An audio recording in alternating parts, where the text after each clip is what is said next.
παίξουμε τον κόσμο.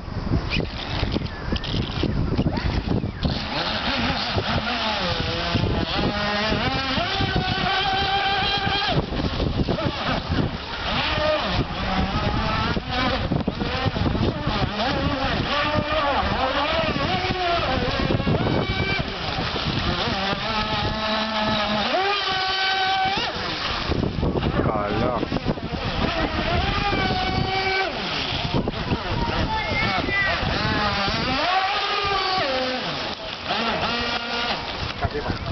Τι έπαθε? Μπορεί να έφυγε η βίδα πάλι. Από την Ροβελά.